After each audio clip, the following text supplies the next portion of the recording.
Aloha. You're watching F5 On Demand. We're here in San Francisco at RSA 2014. I'm Senior Technical Marketing Manager Peter Silva, and in what has become a little annual get-together here, I am thrilled to have founder and current CEO of WhiteHat Security, Jeremiah Grossman. Hey, Jer, thanks for joining me. My pleasure. Good to meet you. How's it going? I'm very good, actually. What is this, our fourth year in a row now? Yeah. Something like that. So it's a good show. It's good to be here. Lots to do, lots to talk about. So for those who might not be aware, can you tell us a little bit about WhiteHat Security? Sure. WhiteHat Security is in the web security business, and we try to protect the web. And the way we do that is by acting like the bad guy and attacking our customers' websites and find the vulnerabilities in them before the bad guys exploit them. Our unique twist on the situation, because you hear terms like vulnerability assessment and pen test, we have a software as a service platform where we test websites over and over and over again using a software as a service platform. And a lot of it, I understand, after the fact is also some human interaction with it, because oftentimes the automated systems don't always catch everything, or they might have, these false positives or false negatives that then get included into a policy, but that might screw the web application, right? That's exactly right. So when you look at vulnerability assessment or the securing of a website, you have to really ask yourself, who am I trying to protect against? It goes well beyond the vulnerabilities. It's not just SQL injection. It's not just cross-site scripting. It's who's using these things. Are they authenticated? So the way that we line it up is that first layer, you have mass SQL injection worms, dumb, authenticated robots who are indiscriminate. So if your website has to get at least that secure, we got a service for you. Yeah. Excuse me, if the bad guy is more targeted, wants to hack a web bank today or a retailer, wants to authenticate, we have a service for that. And then you got the fully targeted bad guys, of course. You might call them APT if you want. The names don't concern me. What concerns me is their methodology and how they go after it. So in which case, then you have the real hardcore human review, the things that the automation can't find and can't touch. So wherever you need to be, top to bottom, we have a service that'll line up accordingly. And it's pretty critical, right, to understand what's going on within your web application, so then you can take the appropriate action to protect it. So there's two things. One is you have to know what websites you own. Can't secure what you don't know you own. It's a big problem in the enterprise. But really? Second, what are we vulnerable to? How do we get them fixed? Those things fixed fast. And then you can start pushing back into the software development lifecycle and doing things like developer training, software security QA, web application firewall. So you match the response to what your problems are. Right. And one of the things I was curious we've lamented in the past about a lot of these breaches and vulnerabilities people are getting broken into, and they're well-known vulnerabilities with easy solutions to then remediate those vulnerabilities. Are you finding customers are still getting tripped up by the simple SQL injection, or is it something more, something new? So we have, every couple of years we have a new class of attack. SQL injection is the big one, so it's cross-site scripting. Those have been out for years, a decade plus. And while we have technological-based solutions for these problems, we know how to fix SQL injection. We know how to find and fix cross-site scripting. So you got to ask yourself, just like I said, what gives here? So yes, these are the problems that really plague the industry. What we find is that we know all these answers. What we need is accountability in the system. In our research, when we asked our customers, what they did to achieve their vulnerability outcomes, good, bad, or otherwise, what did you do to get there? And what we found is that any solution can work, developer training, QA, web application firewalls, and source code analysis, and so on, provided you make the group responsible for that solution accountable. Interesting. It'll work. Yeah. And then what about mobile apps? I know last year I was asking you, I had this thought, and apparently true, that many of these mobile apps are not necessarily new developments, new code at all. It's really these squashed down web applications, and the mobile apps are susceptible to the same vulnerabilities that typical websites are. And so have you seen a shift in that, or are they still kind of coming out with the same back end and vulnerable? So we have more code everywhere, and mobile just yet another platform.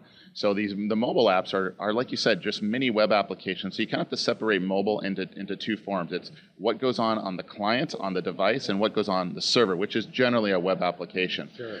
Unfortunately, when you look at most mobile web applications on the server, it's web security 1999 all over again. So we're likely going to repeat everything in web security a few years from now.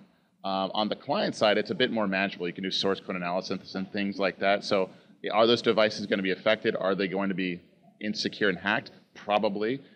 but it's probably going to be as an extension of when the web gets secure enough, the bad guys will shift. And that's kind of what we're seeing now. The web is getting more secure, so expect a shift. Got it. And then I know you guys recently came out, not recently, within the last year, a new secure browser. So what was I can kind of guess the impetus of that, but for our audience. So I've been in web security a long, long time. So while WhiteHat focuses on website security, my personal specialty, interestingly enough, is browser security. And I want a secure browser, the other half of security. So I've been developing new attacks and defense techniques for years in the browser space. And it was always difficult to get the browser vendors to take these issues seriously and get them fixed. But what came, relatively recently, it's not that they disagree with my ideas. They agreed, but they just didn't do anything about it. And the reason they didn't do anything about it is because their business models are conflictual with true online security and privacy. So I wanted a good secure browser by default, something private. So I had to build one for myself, and I did that in 2008 and 2009. And then as WhiteHat grew, not everybody at WhiteHat could be a security expert, right? So what do I use to protect them? So I gave them the product that I used. And then as I developed more and more attacks, I gave more and more presentations. Other people asked, well, what browser do you use? And I used to commonly say, well, I use my browser. And they go, which one? Is like Chrome or Firefox with what config? I'm like, no, it's mine. And they go, well, can we use that one? I said, no, it's mine. I was kind of selfish. So over time, I relented. And so WhiteHat in October released a product called WhiteHat Aviator. It's a browser that's secure and privacy-oriented by default, no ads. It's just a plain vanilla web browser with all our special tweaks. It's fast, it's friendly. So we have that for OS 10 only in October. In the next week or two, Windows comes out, so we're kind of excited about that. So it's going to be a really interesting product. We're really eager to see market adoption. Because when I saw it come out too, I was saying, I want one too. Come on. So it's coming. We're building it. It's an expensive proposition to build a browser, but the reception was very overwhelmingly positive. We didn't know what to expect. We just said, if you want to use what we use, here you go. And people said, give us more, give us Windows. And so the uptick obviously has been tremendous. Yeah, I mean, we've never developed software before. It's always been software as a service. So this is new for us, but also very exciting. Good. And then lastly, we're here at RSA, the security show. You're a security expert. I was curious about maybe some of your reactions to the show this past week. Well, I can tell you why I come here. One is it's the networking. It's the people that come here. This is kind of our annual mecca, right? 15,000 people, come here. I think that's the count this year, and people of all over the world come here, and I learn from them a lot. And then when I visit the show floor, which is where I also learn a lot, it's who's doing what that's new and interesting. What problems are they trying to solve? And one of the things that I learn is I can look around at all the big 50-foot high sky booths and try to figure out what are they doing? What are they consolidating in? And the other, but where you really learn a lot is on the fringes. It's a bunch of tiny little companies that you don't know the names of. You really don't know what they do. That's where you're going to find where the industry is going to gravitate towards, because those smaller booths, a lot of those companies won't make it, but that's okay. But a few of them are going to be the next ones in the middle. And is that because maybe the stuff that they're working on is unique? It's a niche. It's maybe that fringe thing like you were mentioning? It's this is the Bay Area. We innovate here. Yeah. It's push or die. Fail fast, fail often. So it's a lot of experimentation about what works, what doesn't work. And so we're always just trying to find the next great idea. And unfortunately, a lot of people got to fail along the way. But we're going to find those great ideas, and they're going to move to the center, and it's going to make room for a new crop. It's the way of things, and I actually like it. It reminded me of something we were talking about earlier, which I forgot to ask, is, you were founder and originally CEO and then moved to CEO, focusing on the technology, hiring not outsider, but, someone to come in and run the business, and now you're back at CEO. For those young entrepreneurs out there, since we kind of dabbled in this startup piece, for those new technologists that are digging into their technology and also want to run the show, what's some advice for them as somebody who's kind of been through all that and been successful throughout? Should they hire somebody to help them with the business, or try to keep everything under their own arms? So as we learn in business in general, it's all about diversification of resources, properly applying the right people at the right time in the right place, and positioning them for success where it happens to be.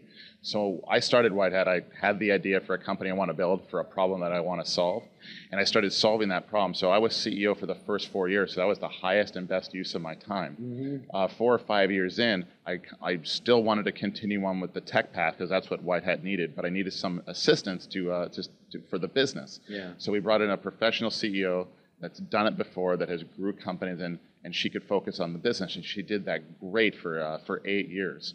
And then during that time, I personally learned a lot. Learned a lot about technology, learned a lot about the industry and what it takes to make companies work in this space.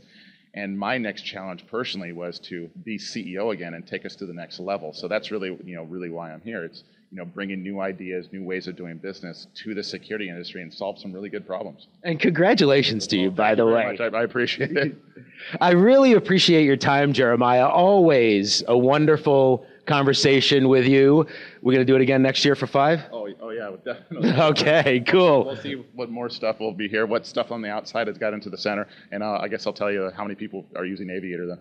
Cool. And I'll then, on the 5 video, I'll put little screenshots of the previous 4 years so we can see how each other has aged over the last 5 years. How's that? No. No. We'll see how it looks. Well, again, I really appreciate your time. It's always fun meeting with you.